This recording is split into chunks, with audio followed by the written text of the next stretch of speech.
The carriage wheel cracked against a stone, and Eleanor Hargrove seized the leather strap above the door as her body pitched sideways. Rain hammered the roof in sheets. Through the fogged window, she could see nothing but the smear of lantern light on wet gravel and, rising above it like a cliff face, the black outline of a house that had no business being this large. She had been told she was traveling to accept the charity of a distant cousin, a gentleman of modest means. She counted the windows on the front facade, 14 on the ground floor alone, and felt the first cold thread of understanding that she had been lied to. The driver opened the carriage door, and the storm reached in for her. Rain struck her face, her neck, soaked through the collar of her grey travelling dress within seconds. She stepped down onto gravel that shifted under her boots, one hand gripping her single trunk, the other holding her shawl against her throat. Lightning split the sky behind the house, and for one bright instant, she saw it whole. 3 stories of pale stone, a portico with columns, an east wing with ivy climbing toward a lit window. Then darkness swallowed it back. The front door was already open. A woman stood in the frame, candle in hand, her face creased with the particular warmth of someone who has been watching the road. "Miss Hargrove." The woman reached for her trunk. Come in. You're soaked through. Your room is ready." Eleanor stepped across the threshold into an entrance hall that smelled of beeswax and wood smoke. Her boots left wet prints on stone floors that had been polished to a shine no modest gentleman could afford. She always counted, the paintings in the hallway. 7. The silver candlesticks on the sideboard. 4. The servants who appeared from doorways to take her wet shawl, her gloves, her trunk. 3.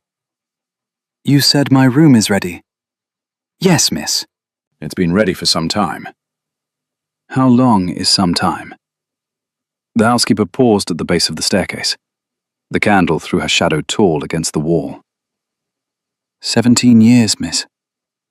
Eleanor's hand found the banister. The wood was smooth under her fingers, worn by decades of palms that were not hers. 17 years. She had been 6 years old 17 years ago. She had been learning to play the pianoforte and pulling weeds in her father's garden, and believing, with the unshakable faith of a child, that the world contained no secrets that could not be solved by looking closely enough.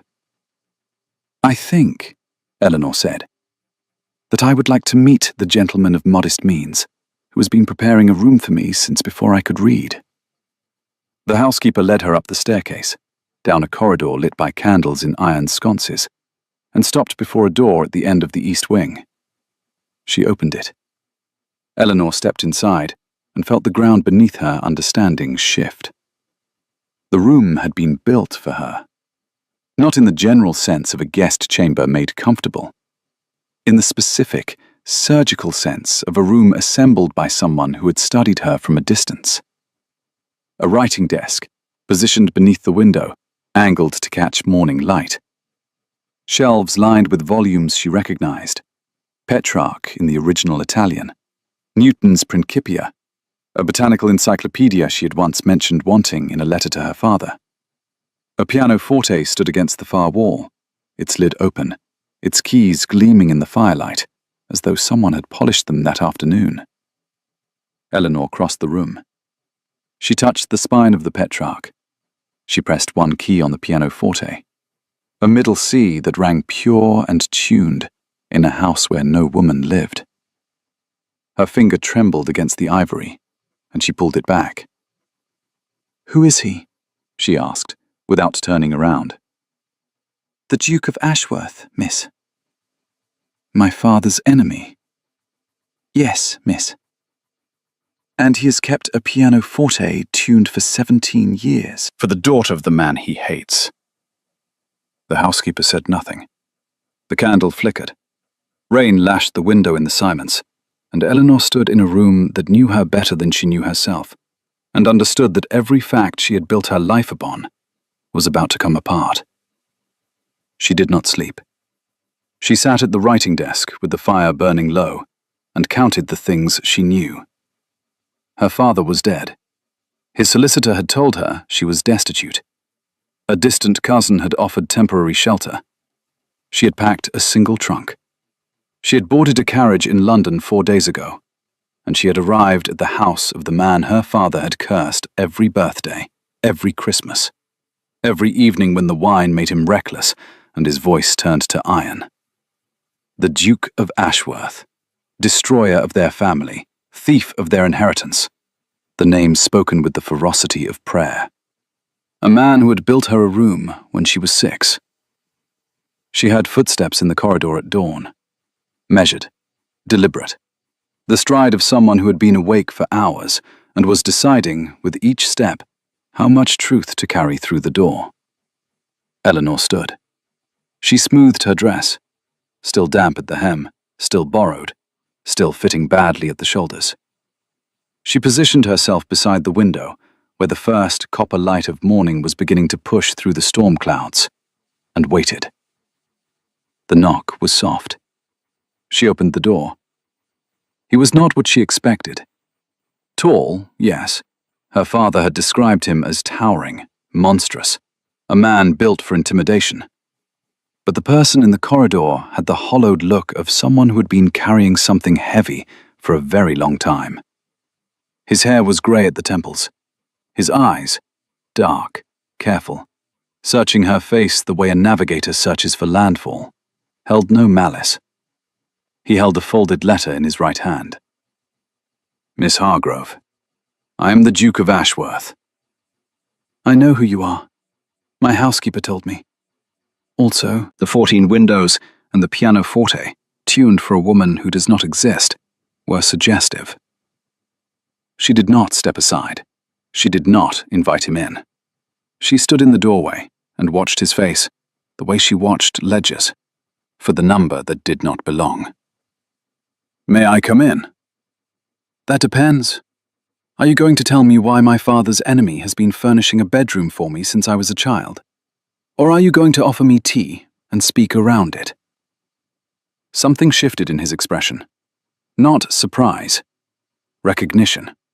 As though he had expected this voice, this precision, and had been dreading and hoping for it in equal measure.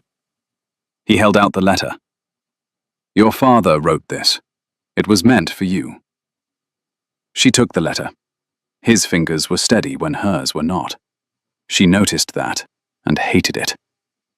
She stepped back into the room, and he followed, stopping just inside the doorway, leaning against the frame, the way tall men lean when they are trying to take up less space than they occupy.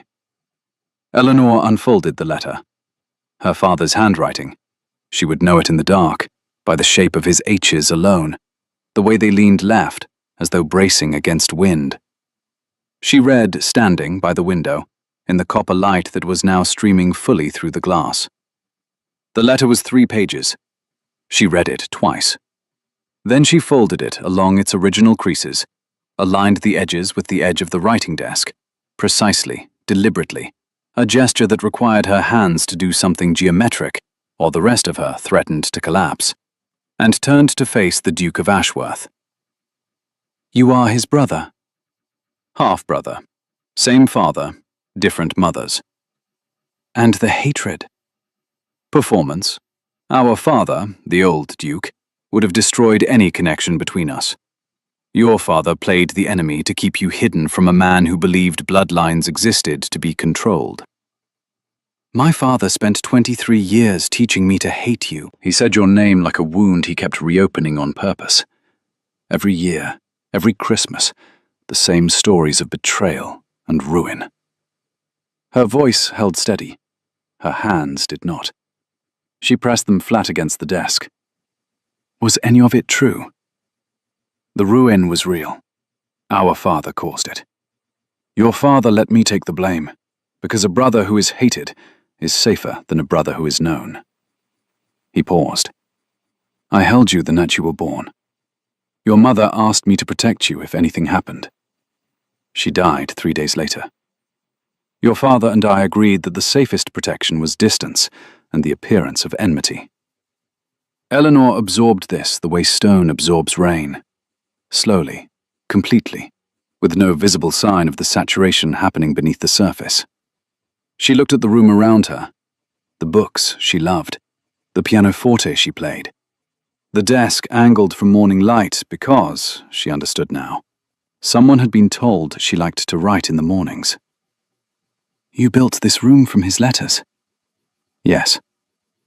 The Petrarch. He wrote that you were translating the sonnets when you were 14. He was proud. He could not say so to anyone but me. And the Botanical Encyclopedia. You told him you wanted to study soil composition. He thought it was peculiar. I thought it was interesting. She looked at him for a long time. His face held the particular exhaustion of a man who had rehearsed this conversation for years and found the reality of it nothing like the rehearsal. She recognized that exhaustion. She had worn it herself, every time she opened her father's study door, expecting to find him alive, and found instead the geometry of absence. Chair pushed back, pipe cold, window open to a garden that no longer had a purpose. I would like to see the household accounts, she said. He blinked. The accounts? I managed my father's finances for 8 years. I identified 3 fraudulent creditors, renegotiated the lease on our London property, and kept us solvent through 2 seasons that his solicitor described as irrecoverable. She pulled the chair from the desk and sat down. If this estate operates on my father's fortune, I already know its structure. I would like to see what you have done with it. You have been here less than 12 hours. And in those hours, I have learned that everything I believed about my life was a lie, constructed by 2 men who loved me too much to tell me the truth. I find that I need something real to hold, Your Grace. Numbers are real. Will you show me the accounts, or shall I find them myself? He showed her the accounts. The ledgers arrived in the library, which became, within the first day, her territory. A long room with south-facing windows, a fireplace that drew well, and shelves that had been organized by someone who valued appearance over function. She reorganized them within a week. Agricultural texts near the desk, legal references by the door, fiction banished to the upper shelves, where it could do no harm to serious work. The Duke said nothing about the reorganization. She suspected he had not noticed, which told her everything she needed to know about how closely he had been managing his own estate. The steward's name was Alderton. She found his irregularities on the 3rd day. Mr. Alderton. She did not look up from the ledger when he entered the library. The September grain delivery record was open on the desk, cross-referenced with the miller's dispatch log she had obtained that morning by walking to the village in boots that were still damp from the storm. The grain stores for September list 400 bushels received. The miller's records show 460 dispatched. I have a question. Alderton was a large man, with the confidence of someone who had never been audited by anyone who understood numbers. He stood in the doorway, hands clasped behind his back, smile already forming. Miss Hargrove, the grain accounts are really quite... Where are the 60 bushels, Mr. Alderton? The smile died. She watched it go with the clinical attention she gave to every number that did not balance. Behind Alderton, in the corridor, she could see the Duke standing just out of sight, arms crossed, listening. He had been doing that, appearing at the edges of rooms when she worked, not interrupting, not assisting, just watching with an expression she could not yet read. Alderton left the estate on the 5th day. The coal supplier was renegotiated on the 7th. The tenant agreement for the southern farmland, undervalued by 30%, she calculated, sitting in the library with copper light falling across the columns of figures, was rewritten on the 9th. On the 11th evening, she found the Duke in the library. He was sitting in the chair nearest the fire, her chair, she had begun to think of it, though she had no right to claim furniture in a house that was not hers, reading a treatise on crop rotation that she had left open on the side table.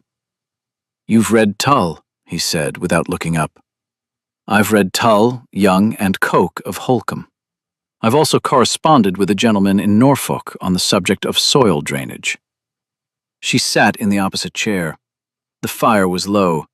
The room smelled of old paper and the particular warmth of a house that has been closed against autumn air. He believes I am a land steward named E. Hargrave. The omission of a single letter has granted me access to agricultural discourse that would be denied to someone called Eleanor." He set the book down. "That must be infuriating." "It is efficient. Fury is a luxury for people who have time to be angry. I prefer results." "You have produced quite a few results in 11 days. Your estate was not badly managed, Your Grace. It was unmanaged. There is a difference. Neglect is not the same as incompetence. It is the signature of a man whose attention was elsewhere." She paused. The fire crackled. "Where was your attention?" He looked at her then.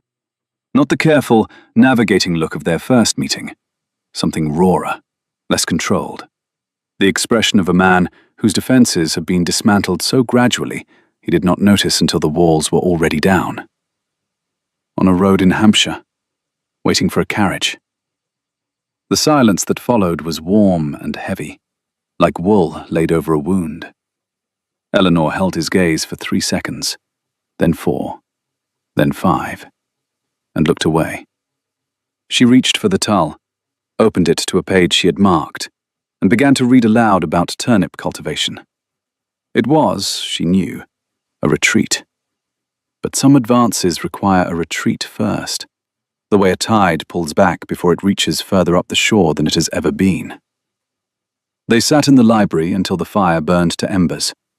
He did not speak again. Neither did she. It was the first evening the house felt like something other than a museum of secrets. The following week, she found the pianoforte retuned. She had not asked for it. She had played it once, that first night. A single middle C, a test, a question pressed into ivory, and had not touched it since. But when she sat down on the bench and placed her hands on the keys, the instrument responded with a clarity that made her breath catch. Someone had brought a tuner from the village. Someone had remembered that she played. She played Handel that evening. The saraband. Slow, deliberate. Each note placed the way she placed numbers in a ledger, with precision and without apology. Halfway through the second movement, she became aware of breathing in the corridor. She did not stop. She did not turn. She played the piece to its end, and when the last note faded, she heard his footsteps. Not retreating, not approaching, but shifting weight, as though he had been standing for some time, and his body had finally reminded him of its presence. "You don't have to listen from the hallway," she said to the closed door. "There is a chair." A pause. Then the door opened. He entered and sat in the chair by the window, not close, but present. She played a second piece, a third. The room filled with sound and firelight, and the smell of the beeswax candles that Mrs. Calloway lit in the East Wing every evening now, a ritual that had not existed before Eleanor's arrival, but had established itself with the quiet authority of things that are needed. When she finished, her hands rested on the keys. "My father used to sit outside my practice room. I could hear his chair creak when he leaned forward during the difficult passages." She traced the edge of a black key with her fingernail. "He never told me he was listening.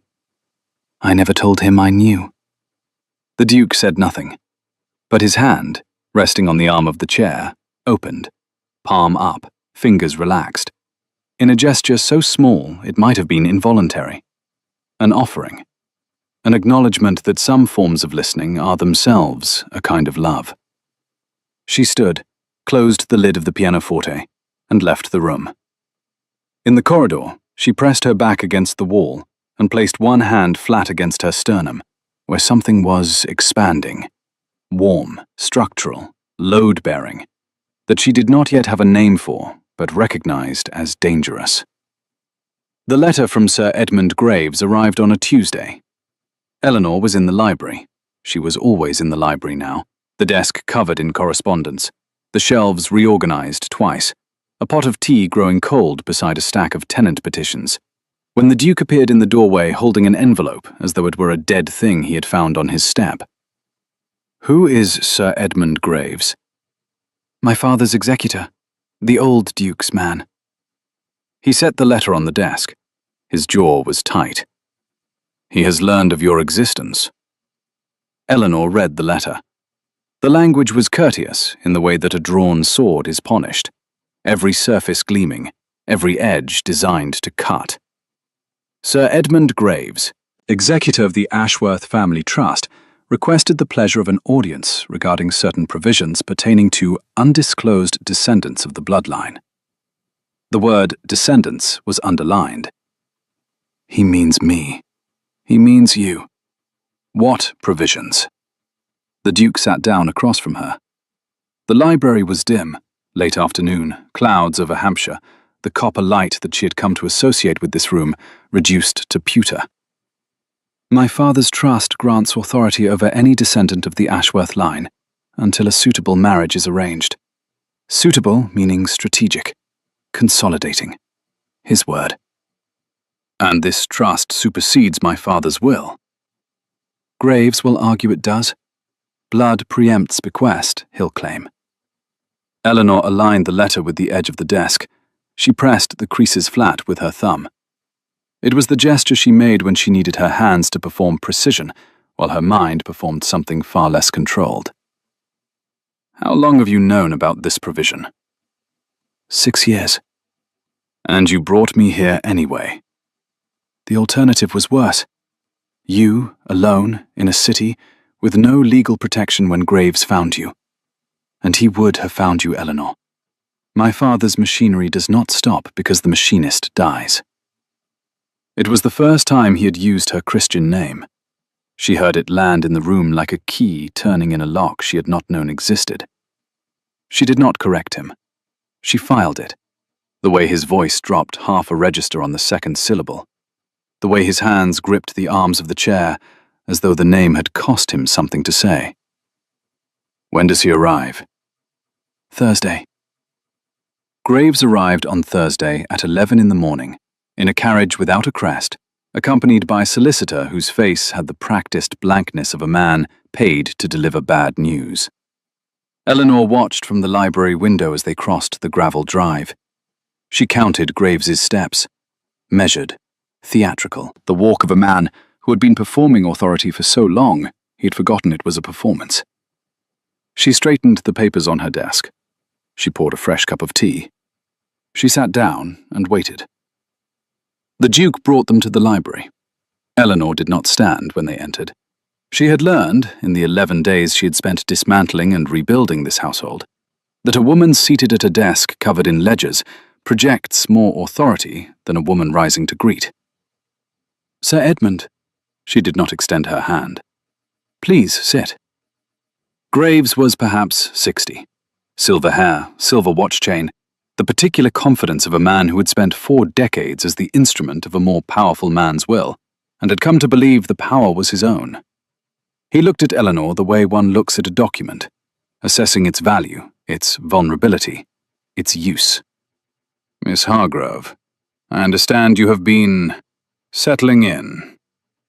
I have been conducting a full audit of the estate accounts, renegotiating 3 supplier contracts, and rewriting the tenant agreements for the southern farmland. Settling in is one way to describe it. Graves smiled. It did not reach his eyes. How industrious. Your father would be... My father is not the subject of this meeting. You are here because of a trust provision. I have 3 questions, and I would like answers before you state your business. The smile faded.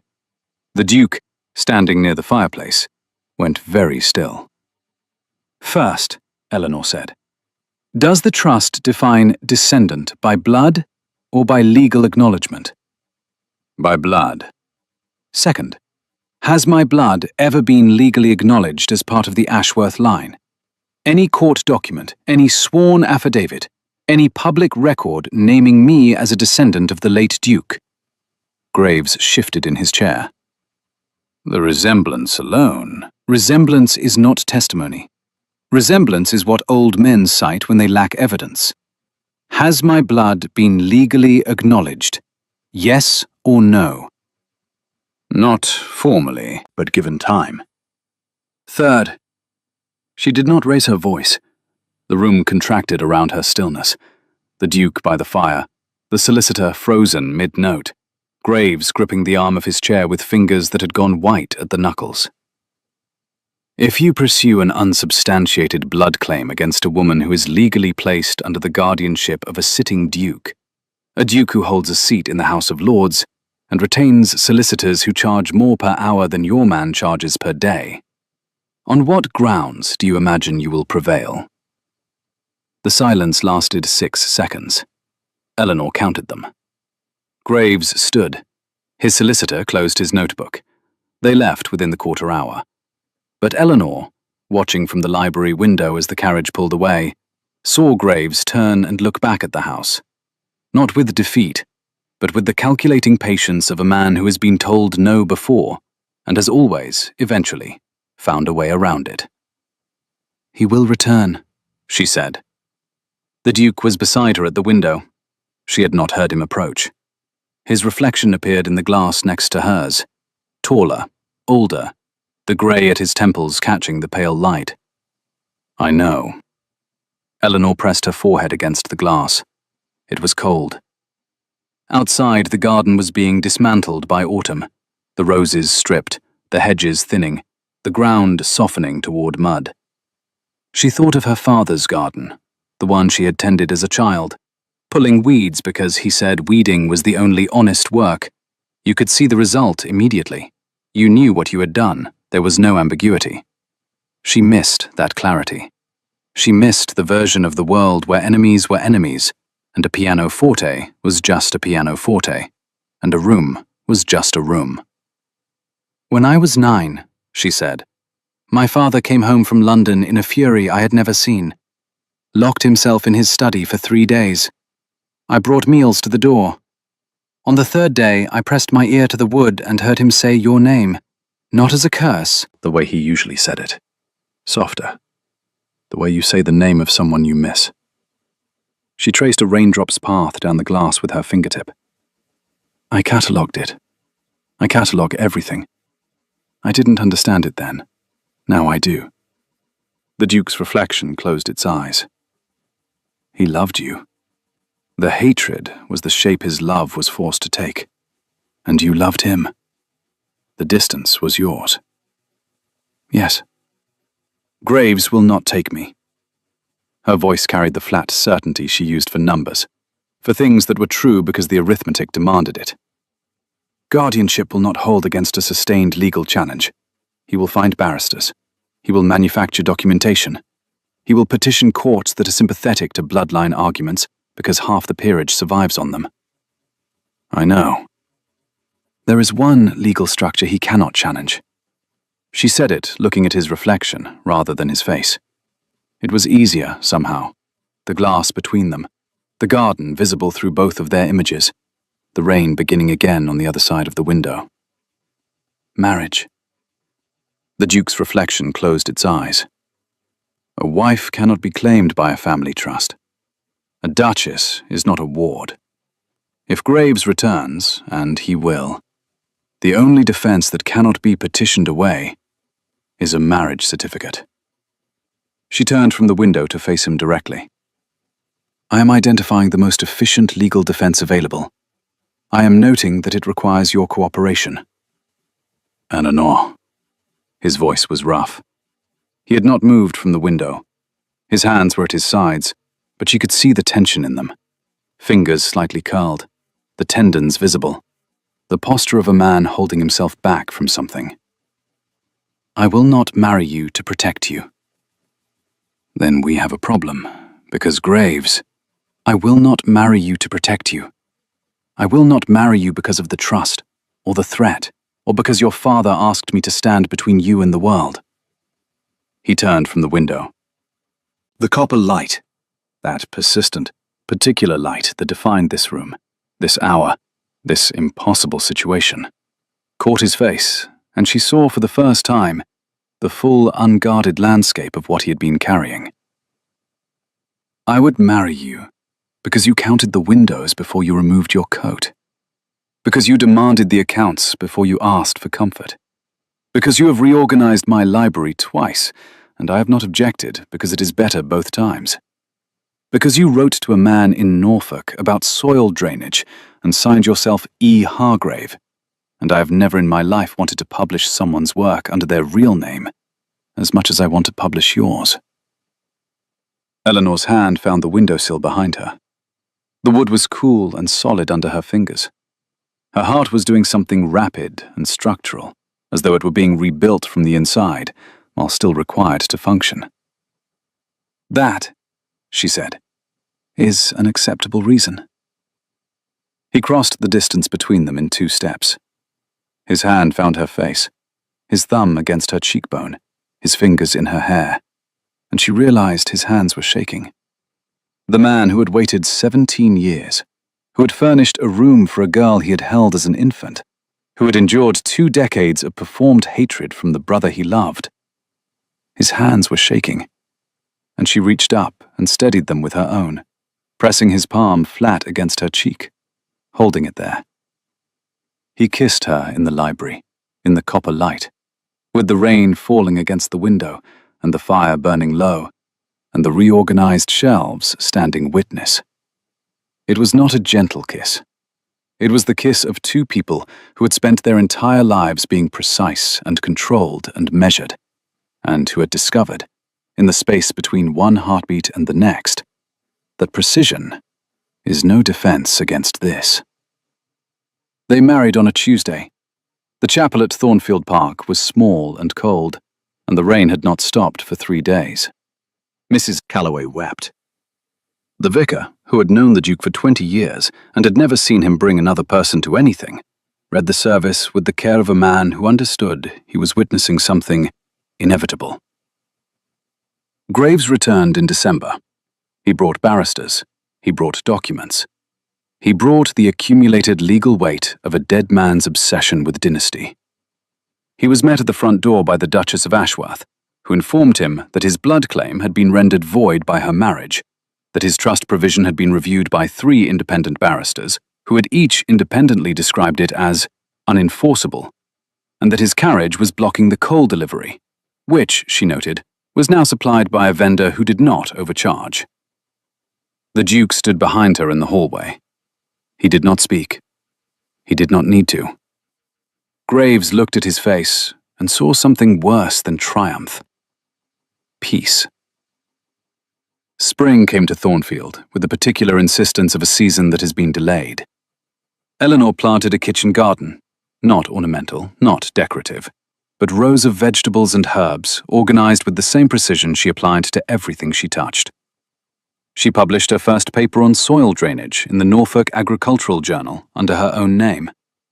When the editor wrote to question whether Mrs. E. Ashworth was a typographical error, the Duke replied personally that the Duchess's expertise exceeded that of most gentlemen in the county. The editor did not write again. On a morning in June, Eleanor sat at her desk in the library, her library now, by conquest rather than invitation, and watched the copper light move across the page of a letter she was composing to a botanical society in Edinburgh. The shelves were organized for the 3rd time. The pianoforte in the East Wing room, the room that had waited 17 years for her, was played now every evening. The Duke sat in the corridor outside and listened, as he had always listened, to the sound of something he had built being filled. Their daughter was born the following winter. The Duke held her in the library, by the window in the copper light. Eleanor watched his face and saw the same expression he had worn the morning he first knocked on her door, the look of a man carrying something precious and fragile, who has finally been told he is allowed to set it down. "She has your brother's eyes," Eleanor said. "She has your hands." He touched the baby's fingers, tiny, curled, already gripping his thumb with a force that seemed to surprise him. "She will count things." The room in the East Wing became the nursery. The pianoforte stayed. The Petrarch stayed. The botanical encyclopedia that had been placed on the shelf when Eleanor was 17 stayed. But the room was no longer a chronicle of absence. It was loud and warm, and full of the particular chaos that arrives when a house stops being maintained and starts being lived in.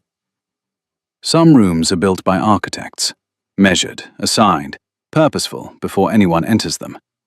And some rooms are built by the people who arrive with a single trunk in a rainstorm, who count the windows before they remove their coat, who demand the accounts before they ask for comfort, and who discover, in the steady arithmetic of presence, that being expected is not the same as being known, and that being known, fully, precisely, without performance or protection, is the only form of love worth reorganizing your shelves for.